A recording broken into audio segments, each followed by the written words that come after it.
Hi folks, so this is a study in Richard Bauckham's book, Jesus and the Eyewitness Accounts. Now I agree with most of what Bauckham's saying. I don't agree with all of it, but I agree with his general thesis.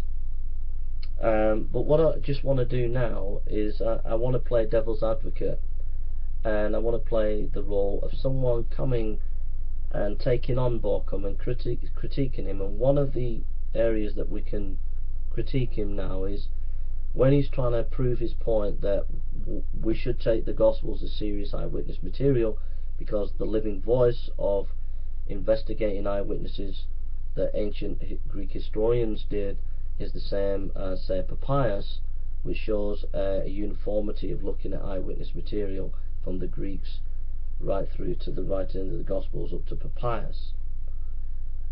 I noticed a problem with that, in that if we look at Papias, he's not consistent completely about who wrote the Gospels. He talks about Matthew wrote Matthew and Mark wrote Mark, but John the Elder wrote John, which general tradition has it that the Apostle John wrote it. So a historian who's trying to get eyewitness material has got his facts wrong. So we need to think about that just for a second. So we're going to think about the Gospel of John. Although there are several earlier documents both within the Orthodox stream and within Gnosticism that allude to the fourth Gospel or quote it, see the discussion below. The first writer to quote unambiguously from the fourth Gospel and to ascribe the work of John is Theophilus of Antioch, AD 181. Before this date, however, several writers, including Tatian, a student of Justin Martyr, Claudius Apollinarius, bishop of Hierapolis, Athenagoras, unambiguously quotes from the fourth Gospel from an authoritative source. This pushes us back to Polycarp and Papias, information about whom derives primarily from Irenaeus, end of the 2nd century, and Eusebius, the historian of the early church. 4th century. Polycarp was martyred in 156 at the age of 86. There is no reason, therefore, to deny the truth of the claim that he associated with the apostles in Asia, John, Andrew, and Philip, and was entrusted with the oversight of the church in Smyrna by those who were eyewitnesses and ministers of the Lord. Irenaeus knew Polycarp personally, but it's Polycarp who mediates to us the most important information about the fourth Gospel. Writing to Florinus, Irenaeus recalls, "I remember the events of those days most clearly than those who have happened recently, for what we learn as children grows up with the soul and becomes united to it.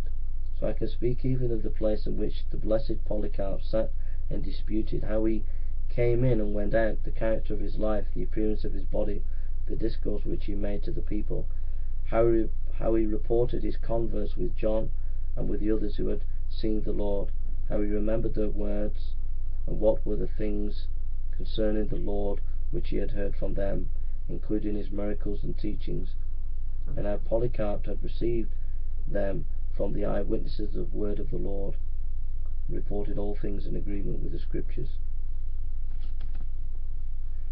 Most scholars recognize that this John, certainly in reference to John the Apostle, the son of Zebedee, is, for Irenaeus is concerned, none other than John, whom he emphatically insists is the fourth evangelist.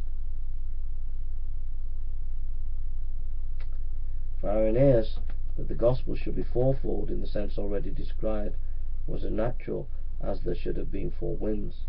As for the four Gospels, he wrote, John, the disciple of the Lord, who leaned back on his breast, published the Gospel while he was resident at Ephesus in Asia. In other words, the name of the fourth evangelist is John, and is to be identified with the beloved disciple of John, 13:23. I've got it. I don't think Papias was actually wrong about talking about John the Elder. Okay, I think that Eusebius didn't like, and he states that clearly in the text when he's commentating about Papias. He didn't like the end time teaching, the millennial reign and all the rest of it that Papias was stating.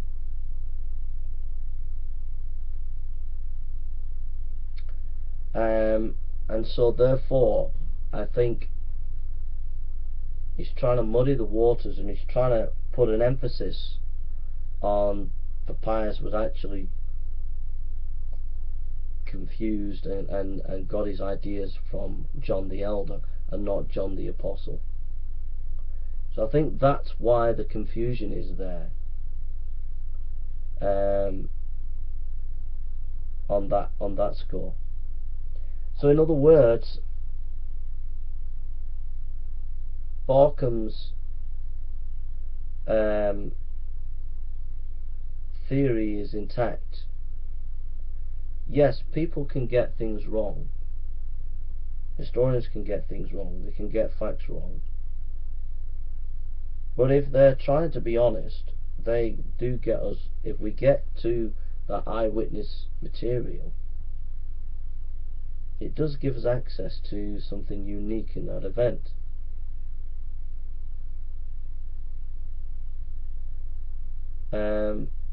If we prove it's eyewitness material, then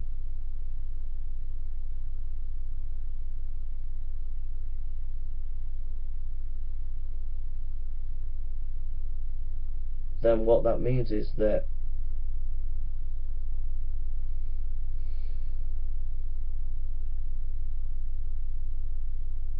we have to think about whether it's credible, whether it's consistent,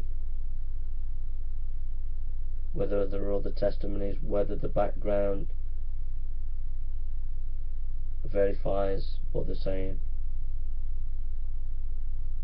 However,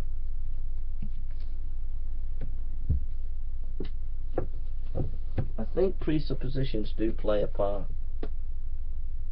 because if someone came to me and said, I've just investigated testimonies of people seeing UFOs in the 1950s,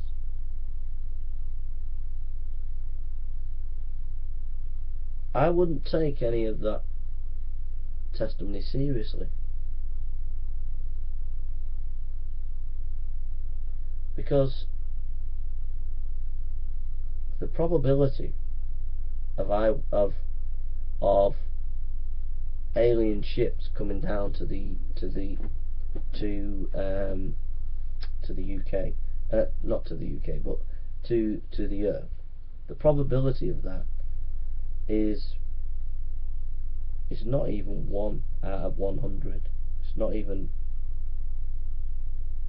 It's beyond impossible when we're talking about billions of galaxies and billions of stars in each galaxy, and we can't see life anywhere. It's just an impossibility. So if someone starts saying to me there are UFOs and eyewitness sightings, and before I even look at the evidence, to me it's just not a possibility. I will look at the evidence, I will try and be fair, but at the back of my mind I'm thinking it just seems improbable to me.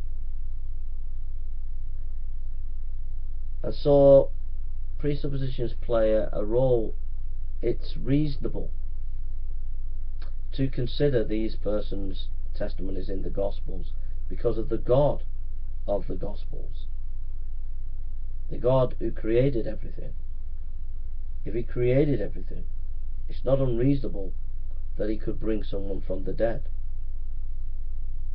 And that as a presupposition means that when you're looking at the evidence, you're going to be more predisposed to look at it favourably if it seems to be consistent.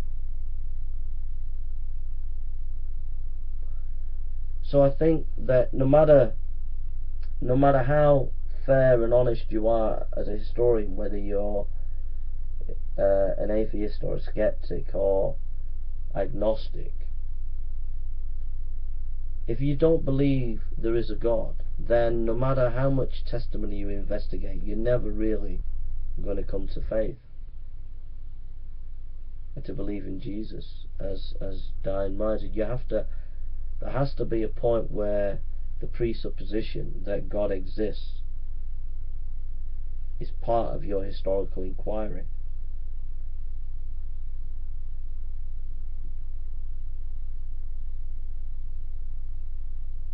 Because at the end of the day, if you don't believe there's a God, even if you got all the dots tilted and you say, well, Jesus, it was seen by these disciples, etc., and you've got that, then that still leaves you there. It doesn't move you into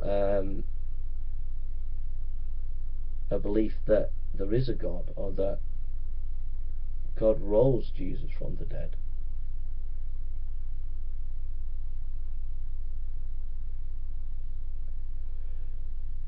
I mean, you can put effects and causes in the equation. How come the gospel, Jesus' resurrection, changed the Apostle Paul? How come the enemies of Jesus didn't provide the body to put out the Christian faith? You can provide all these cause and effects, and it gives you a strong probability that Christ rose from the dead. But ultimately, if you don't believe there's a God, you won't grant that evidence as being significant to the proving of Jesus' ministry. You would just say, well, if he said he was going to die and he rise again, and he died and he rose again, it was just coincidence. It doesn't necessarily prove that it was a supernatural event. But what Baukham's project does do is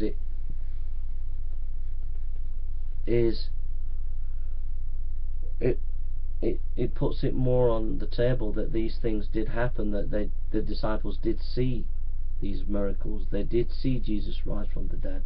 But what we make of it as moderns, as skeptics, I mean, I'm not a skeptic, but if you are a skeptic, then that's a different matter. But it means that we're getting closer to the historical event. So I think what it means is, when we're defending the resurrection of Christ or the life of Christ, that we have to challenge the skeptic not only on the objective historical information, and when I say objective, that means that we do come at it with a bias. So we have to challenge people's bias and ask them why they are coming to the material in a fair, objective way. So we challenge your methodology, we challenge them on their understanding of the facts and the interpretation of the historical Jesus. But also, we have to challenge presuppositions. We have to go into an argument of, does God exist or not, before we even get to the historical evidence, I think. That's my reflection so far on Bauckham. It's a very powerful tool. It backs up the Christian faith, strengthens the Christian faith. But I'm just qualifying it as to how we can, basically how you use all this in a practical form quickly. It's basically, you say to people, I believe Jesus rose from the dead. And they say, well, that's just your opinion. And you can say, well, I can provide you evidence, eyewitness material. And you provide the fact that you go into all the historical reasons why the Gospels are eyewitness material from ancient historians of the way they wrote. Then they might say, well, they might have got it wrong. And you say, well, the evidence is against that, because there's so much eyewitness material here to offset any possibility of that. But then they'll say, well, yeah, but even if they saw a resurrected Jesus, still doesn't mean we have to believe it, doesn't prove it. And then you can say, well, do you believe there's a God? And say no, and you give some arguments for that, and you say, well, this God created us in his image and he rose and it says that he was going to raise Christ, and he's risen Christ. And if you believe the interpretation of this God and the scriptures, then that's one way of looking at it, that Christ did rise from the dead. And it explains X, Y, Z, it explains the evidence, it explains the reason why you're here, etc.